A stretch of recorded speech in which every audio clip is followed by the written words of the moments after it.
हे ओटीचं सामान आहे, देवीच्या वेगवेगळ्या साड्या आहेत, प्लस आपण जे आता हे घेतो, आता हे असे देवीचे सेट आम्ही तयार पूर्ण केलेले आहेत. म्हणजे जेणेकरून कसं कोणाला वेगवेगळं काही घ्यायची गरज नको, म्हणून या हिशोबाने आम्ही हे कसं आहे पूर्ण सेट बनवलेले आहेत. प्लस तुम्हाला जर कस्टमरला जर वेगवेगळे जर मुकुट हवे असतील तर त्यांना त्यांच्या प्रकारच्या साड्या जर ह्याच्या पाहिजे असतील तर स्वतःच्या चॉईसच्या मग वेगवेगळे आपण हे पण ठेवलेले आहेत, मुकुट ठेवलेले आहेत, साड्या ठेवलेल्या आहेत. रेंज आपली 50 पासून स्टार्ट आहे, 50, 60, 70, 100 पर्यंत जे जर पैसे.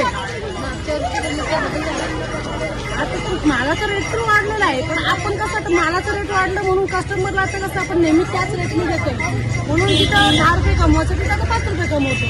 या हिशोबाने आम्हाला धंदा करावा लागतो. येतात खूप प्रमाणात येतं. आता जर काय समजा वेळ आहे थोडा, काही दिवसांनी आम्हाला जेवायला वेळ नसतो एवढं. ठाणे आणि रायगड जिल्ह्यातील